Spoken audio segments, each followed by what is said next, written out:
જમીન એક તો વળતરમાં ભેદભાવ કેમ? આ સવાલ સાથે આજે મહેસાણા કલેક્ટર કચેરી ખાતે ખેડૂતોનો રોષ ફાટી નીકળ્યો હતો. જોટાણા, કડી, વિજાપુર અને વિસનગર તાલુકાના મોટી સંખ્યામાં ખેડૂતો કલેક્ટર કચેરીએ પહોંચ્યા હતા અને જેટકો તથા ટોરેન્ટ કંપનીની વીજ લાઇનના કામ સામે યોગ્ય વળતરની માંગ કરી હતી. ખેડૂતોએ આક્ષેપ કર્યો છે કે ગુજરાત અને અન્ય રાજ્યોના વળતરના માપદંડમાં મોટો તફાવત છે, જેના કારણે ખેડૂતોને ન્યાયસંગત વળતર મળતું નથી. જમીનના વપરાશ બદલ યોગ્ય વળતર આપવામાં આવે અને પ્રવર્તમાન પરિપત્રમાં જરૂરી સુધારા કરી ખેડૂતોને વિશ્વાસમાં લેવામાં આવે તેવી ઉગ્ર રજૂઆત સાથે આવેદનપત્ર પાઠવવામાં આવ્યું હતું.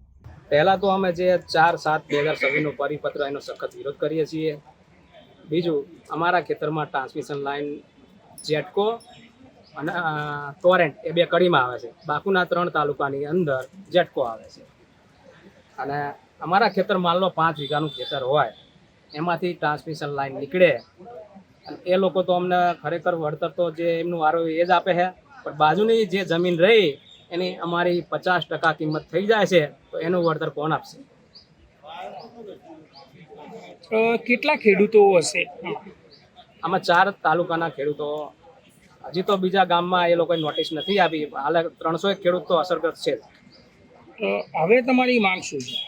અમારી માંગ એક જ છે કે 4 ગણું વળતર જે ખેડૂતને જોતું હોય એને, અને જેને ભાડું જોતું હોય ઓએનજીસી ભાડું હાલ આપી રહી એ પ્રમાણે અમારે ભાડાની માંગ છે.